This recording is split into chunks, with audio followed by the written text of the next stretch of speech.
has been beheaded by the Islamic State. A new video shows a man believed to have been killed by ISIS. We have the details coming up. Later, Prince William and his wife sing New York, New York. Details on their first trip to New York City and why they're coming later in our broadcast. Plus, Black Friday is just around the corner. Where can you get those doorbuster deals, and who is staying closed this holiday season? It's time to bust out those credit cards. Hello and welcome to the MCTV Weekly News Update. Today is November 18th, 2014. I'm Dylan Gordon. And I'm Elizabeth Naifeh. A fourth hostage has lost his life to the Islamic State. Our hearts go out to the family of a humanitarian aid worker from Indiana. The Islamic State purports to announce the death of Abdul Rahman Kasig, and in a 16-minute video where a masked man stood over a severed head. Kasig, originally known as Peter, before converting to Islam, was captured on October 23rd, 2013, while working to supply refugee camps in Syria. President Obama condemned ISIS on Sunday in a statement on the video. This is the fourth video of a beheading released in recent months. An Ebola-infected patient died in the U.S. on Monday. Dr. Martin Salia had come back from Africa where he contracted the virus. He had been treating patients in his native city of Sierra Leone and traveled back to the United States soon after. Salia had been suffering from severe symptoms of Ebola, including kidney and respiratory failure, when he was brought into the Nebraska Medical Care Center on Saturday. He was one of 3 people in the U.S. being treated at this facility and the second to have died overall. The managing director of the International Monetary Fund sat down for an interview at the G20 summit in Australia with CNN's Andrew Stevens. She says the World Bank is going to help the 3 African countries hit hardest by the Ebola virus. Liberia, Sierra Leone, and Guinea will be given lending at 0% interest. Here's what she said about funding the Ebola prevention. We're going to give those 3 countries additional concessional lending, that is lending at 0% interest rate. On the top of it, we're going to help them with debt relief so that they can use their balance sheet, if you will, to buy the equipment, to buy the medical supply that they need. To get that debt relief going, I'm going to ask those countries that have the possibility to grant debt relief to do so, and to do so promptly. In the room of 20 today, 16 countries can actually provide that debt relief. The United States remains in the center of the boxing ring as it tries to defend itself against the UN. Alessio Bruni, Italian UN delegate, pressed the U.S. to explain a certain appendix of their anti-torture treaty that contained procedures for separating captives to prevent communication. The rule states that captives must get a minimum of 4 hours of sleep, a stipulation some UN delegates consider sleep deprivation. Despite the U.S.'s efforts to defend this portion of the treaty, UN members were not convinced. Hopping across the pond, Kensington Palace recently announced that Prince William and his wife, Kate Middleton, will be making a trip to the United States next month. Their visit will include a trip to the September 11th Memorial in New York City, a trip for Prince William to Washington, D.C., where he will attend a conference on smuggling of wildlife parts, and a tour of a child development center in New York City for Kate and Sherline McCrae, the wife of Mayor Bill de Blasio. Their son, Prince George, will not be accompanying them on this early December trip. This will be the first time that the couple visits New York City. Who would have thought that today we would be paying for things with our smartphones? According to industry experts, this form of purchasing items will be the largest area of growth over the next 5 years. You shouldn't expect to see it at the cash register, though. According to Forrester, a large research firm, this growth is going to occur in the form of mobile-based payments, and in 2019, the U.S. is expected to reach $140 billion in volume, compared to today's $50 billion, making online companies like PayPal and Visa very happy businesses. Can you believe that everything's digitalized nowadays? I think we're going to have a cashless future, and it's pretty scary because I like paying in cash. I love paying in cash. I hate going to stores and using a credit card. Exactly. I'm the exact same way, especially because like the cash it's convenient. Exactly. And yeah. I know exactly what you mean.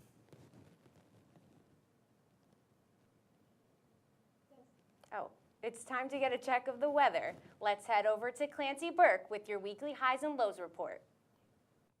November is in full swing, and it seems to have brought with it an abundance of bitterly cold days.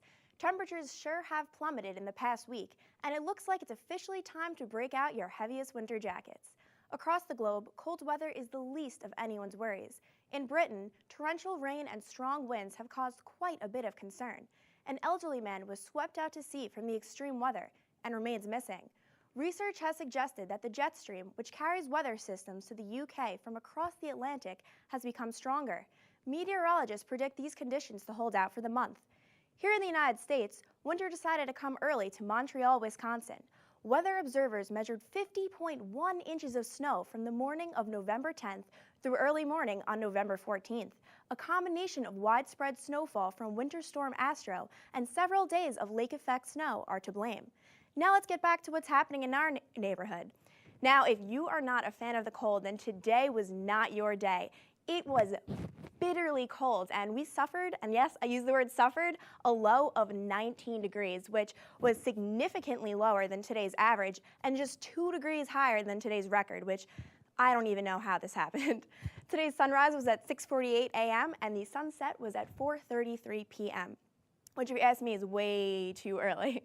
Expect clear skies and a low of 19 degrees and winds at 13 miles per hour for tonight. Tomorrow will be mostly sunny with a low of 25 degrees. Temperatures will remain low the rest of the week with a mixture of partly cloudy and sunny skies. Well, that's all I have for you this week with your weekly highs and lows report. I'm Clancy Burke. Keeping up with the cold weather tonight for much of the U.S., it's been unseasonably cold lately. What's causing the steep freeze before Thanksgiving? Meteorologist Chad Byers explains the Omega block and how it's shaping our weather.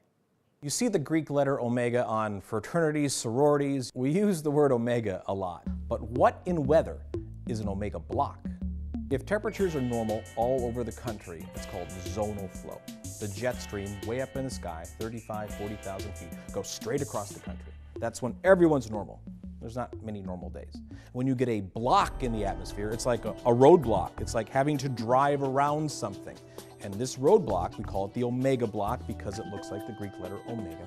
It's when the jet stream wants to go straight across, but has to get turned hard and up to the north and then back down to the south. And when that happens, it can stay there for weeks.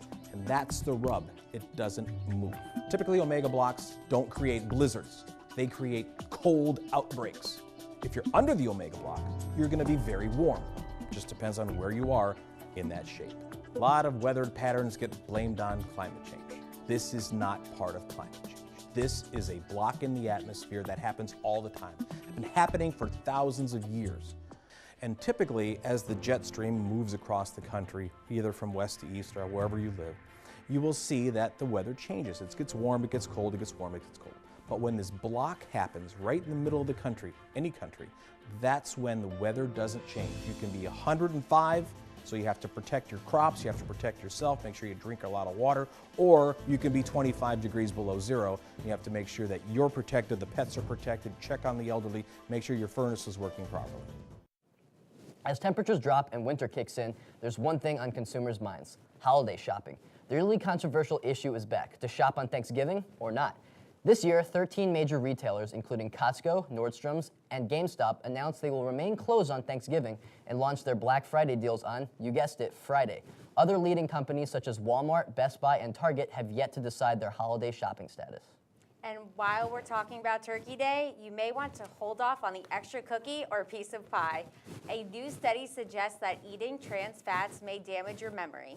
Nearly 700 young and middle-aged men who ate the most amount of these fats remembered 11 fewer words compared to those who ate the least. These fats enter cells and disrupt their basic functions. Okay, so my family's from the South, and every holiday we have about 5 pies, so wow. I don't know how I feel about this story. Yeah, I'm Irish, and we bring in so many sweets, so I'm gonna be like, I'm not gonna be able to remember my childhood when I'm older. Well, holidays are an exception. That is very true. The State Department recently shut down its entire email system. The process of repairing the system began on Friday in response to a suspected hacker, which raised reasonable concern from a senior official. They gave no indication as to who the possible suspects are. Sources told the Associated Press that none of the department's classified systems have been affected. The AP reports that the attack came around the same time as when the White House computer system was targeted in October. For years, allegations of rape have haunted actor and comedian Bill Cosby. On Saturday, during an interview with NPR, he went silent when the host brought up the accusations. Mary Maloney has more on Cosby's lack of response. Bill Cosby, one of America's most popular TV dads, refused to comment on the latest allegations of rape that have been leveled against him. During an interview on NPR, Cosby went notably silent when host Scott Simon brought the topic up. This question gives me no pleasure, Mr. Cosby, but there have been serious allegations raised about you in recent days. You're shaking your head no. I'm in the news business. I have to ask the question. Do you have any response to those charges? Shaking your head no. There are people who love you who might like to hear from you about this. I want to give you the chance. All right? For 9 years, the iconic comedian has been accused of sexual assault by women who say they were the victims. One of them, Barbara Bowman, spoke out this week after the comedian, or someone from his camp, sent out this tweet saying, "Go ahead, meme me." I didn't really talk about it much because nobody was believing it. Bowman says when she was 18 years old, the comedian started drugging and raping her, allegations Cosby denies. Early Saturday, Bowman responded to Cosby's silence, saying in part, "I'm not surprised that Bill Cosby was speechless. He has met his maker. A simple shake of his head is implication of a man whose heart is heavily burdened with shame." The tweet that set the internet and critics on fire has since been deleted. I'm Mary Maloney, reporting. Midterm elections have ceased and action has increased. This week, Governor Andrew Cuomo has announced that 10 school districts will be added to an educational reform program that links public education with private work industries. The program, known as P-TECH, connects students with jobs in manufacturing, health industries, and technology.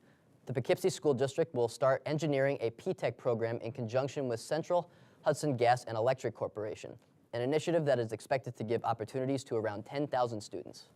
You've probably heard stories before about people being sued for ridiculous reasons, but this one is definitely up the top 10. Over the weekend, Texas woman Emerald White sued her neighbors after her 4 pit bulls killed their dog, White. White's pit bull slipped through a hole in the fence and attacked a Texas man's beagle, Bailey.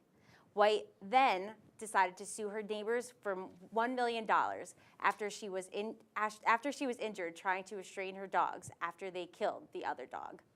Baker countersued but declined because no amount of money could bring her dog back. This story makes me sick. I can't believe someone would actually sue someone after their dogs killed another person's dog. And dogs are like family, so I think it bothers me because it's them being selfish. Right, I feel the same way. If that were happening to my dog, I'd be so angry. Exactly, I could not agree with you more. It's time to check in with sports. Here's Matt McNamara with This Week in Sports. Thanks, Dylan.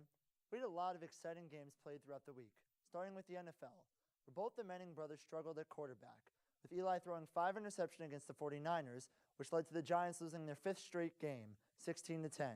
Peyton threw 2 interceptions of his own as the Broncos lost harshly to the Rams 22-7. The Cardinals and Patriots hot streak continued, with the Cardinals beating a great Lions team 14-6, improving to 9-1, and the Patriots blowing out Andrew Luck and the Colts 42-20, improving to 8-2. It was another thrilling Saturday in college football, and with the college playoffs right around the corner, the pressure was on for all the top teams. Number 1 Mississippi State suffered a devastating defeat to number 5 Alabama, losing 25-20. Number 2 Florida State pulled off yet another come-from-behind victory, beating in-state rival Miami 30-26. Other top teams like Arizona State and Auburn suffered tough upsets, shaking up the playoff system rankings yet again. The college basketball season started up this past weekend, with top teams like Kentucky and Kansas proving how dominant they are once again, blowing out lower Division I teams at home. Top incoming freshmen like Jahlil Okafor at Duke and Chris McCullough at Syracuse put up big numbers to put themselves in the NBA draft lottery mix early. And now for a quick Marist Sports update. The Marist women's basketball team lost their first game of the season at Delaware 70-60. The Marist men's team lost 75-72 at Bucknell despite 33 points by sophomore point guard Khalid Hart, 11 of those in the final minute. The Marist men's football team won its last game of the season, dominating Davidson 38-7, finishing the season off with an overall record of 4-7, 4-4 in the Pioneer League. The Marist women's volleyball team won their final game of the season against Ryder in 4 sets, locking up the #1 seed for the MAC tournament. That's all I have for sports. When we come back, Brianna Flynn is here to tell Marist what's up. Why should people watch the other half? Phenomenal question. We really get down to the issues. Oh. Now, it's trendy, it's hilarious. It's something that every college student can relate to. It gets very provocative. It's really great to see what the opposite sex thinks about things. Real men don't do that, all right? You gotta start seeing some real men. Okay. You know, there's some times where Rob and I have a little bit of a disagreement on subjects. Final thought. Oh my god. I look jacked. No. We do episodes on fashion, sports, text translation, first dates. It's just an international sensation that this show is going to be sweeping the nation. It was a fiasco. Really, every college student in the world should be watching this show. Low 5. No.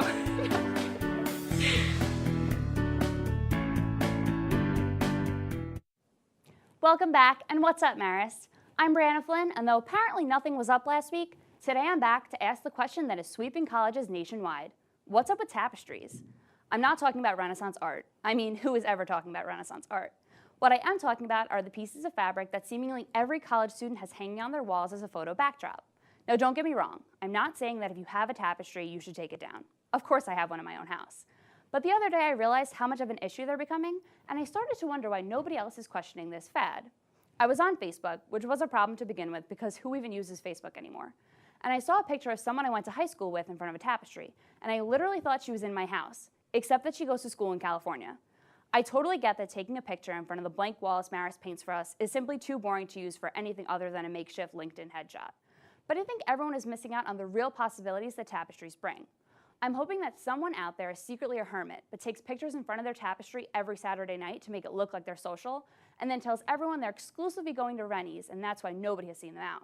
I mean, that's the most useful thing I could see coming out of this obsession. I really just think that we should all team up to find something more interesting to pose in front of, instead of the same tapestry that's hanging in everyone else's house. We're the generation that's currently trying to bring bucket hats back into style. I think we can do this. Until then, though, the most we can hope for is that whoever's in charge of construction on the new Gartland thinks of the children and puts permanent tapestries in every new dorm. I hope you all have a great Thanksgiving and replace your tapestries with Christmas wrapping paper after break. I'm Brianna Flynn, and that's what's up. It's all you, Liz. More than 200 passengers and crew members aboard the Princess Cruise Line have been sickened by the norovirus. The illness is known to be very contagious and is passed on through person-to-person contact, especially in close quarters. Infections have occurred on a number of cruise ships this year. The outbreak happened on a 28-day cruise that sailed from Los Angeles to Haiti and to Tahiti. The U.S. Center for Disease Control has notified onboard passengers of the outbreak and is implementing sanction procedures to slow the disease's spread. A script has been stolen from the set of the hit television show American Horror Story. Sources say it has been passed through various media outlets, revealing an important scene involving one of the show's main characters. Although the script has not yet been published online, the plot lines are still a big deal because they reveal an important connection between 2 seasons. Further details about the episode have not yet been revealed. Surprisingly, script thefts are not that rare. AMC's Breaking Bad and a recent Quentin Tarantino production has also been a victim of script theft. See, I've never seen an American Horror Story. Neither have I. I mean, it looks creepy though. It does, and a lot of my friends watch it, but I've never seen an episode. I've been told that the actors switch characters every season, so I would actually like to know how the script sort of connects the 2 seasons. It's definitely something we should check out. We should. And speaking of entertainment, let's head over to our Hollywood gossip guru, Andrew Auger, with This Week in Entertainment. Thanks, Liz. I'm Andrew Auger, and this is This Week in Entertainment. Break the internet. That's the key phrase that's been circulating around the web this week as Kim Kardashian's latest controversial publicity stunt saw her release nude photos for the cover of Paper magazine. Many questions have arisen from this photo shoot. What was Kardashian trying to accomplish? Is this an homage to anything? Is the picture anatomically accurate? What is the correct way to Google this without being linked to pornographic websites? As outraging or funny this may be to us, the most important thing to realize is that, once again, Kardashian's ploy to insert herself into the limelight kind of worked. Granted, much of the buzz is negative and parodic, but we're still talking about her in some capacity. I'm even talking about her now, so I suck, and let's move on. Speaking of breaking things, U2 had to pull out of a performance on NBC's The Tonight Show this past week because of an injury to Bono's arm. The Irish singer sustained the injury in a Central Park cycling accident, requiring surgery and the cancellation. Don't feel too bad for Jimmy Fallon, though, as he and the Roots performed an impromptu performance of U2's Desire for the lacking live studio audience. That's a performance you may want to watch over and over again since it's on the internet, but the same is usually not possible with theatrical movies. A ticket generally costs anywhere from $10 to $11.50, but AMC Theaters has introduced a never-before-seen special perk that allows rewards members to watch Christopher Nolan's Interstellar as many times as they want. The pass, which costs anywhere between $20 to $35, applies throughout the theatrical run. If you don't want to see Interstellar again in theaters, Dumb and Dumber 2 is the reigning champ at the box office, as the comedy sequel 20 years in the making made $36 million. Big Hero 6 was a close second with $35 million, and Interstellar was third with $28 million. This weekend sees the release of one of the most anticipated sequels of all time, as The Hunger Games Mockingjay Part 1 is set to light the box office on fire. That's all for entertainment this week. I'm Andrew Auger, and that's all I have to say. Watch my show, MCTV's The Middle Seats, almost every week, only on MCTV. Back to you guys. The moment you've all been waiting for has finally arrived. Lowell Thomas has opened its front door to the cold upperclassmen students coming from across the street. Yesterday, LTers were pleasantly surprised to find the main staircase open for use. The new design includes our brand new studio as well as the new home for the media center. So forget taking that slow, dangerous elevator and check out those brand new steps.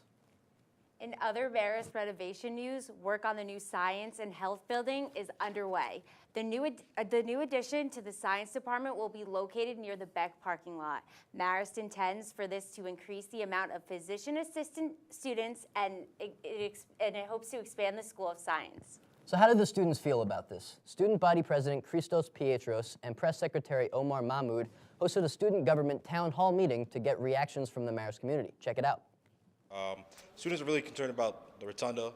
They're concerned about the overall setup of campus, more lights, more blue lights, more garbage cans.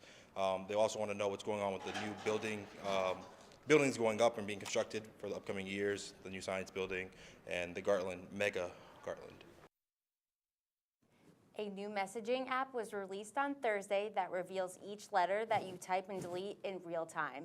This means there's no hiding your true opinions and there's no room for mistakes. Bee Messenger was invented to closely mimic verbal conversation through a messaging app. The experience is similar to editing a Google Doc with another person, but allowing for a friendly conversation to create a new level of virtual intimacy. The app is currently available for a free download on Android devices, and iOS and PC versions are likely to follow. I could see this being an interesting app. See, I don't like it. I have my read receipts off. I don't want people to see if I'm typing something and maybe I want to erase it. I have mine turned on, but I feel like if this is going to be like you can't think of what you're going to say, I might as well just pick up the phone and call someone. See, I'd find that easy. I'm not a fan, but if it comes to the iPhone, let me know. I will. Let me know how it works out. I definitely will. And that's what's new in news this week. Check out our Facebook and Twitter page listed below. I'm Elizabeth Naifeh. And I'm Dylan Gordon. Good night.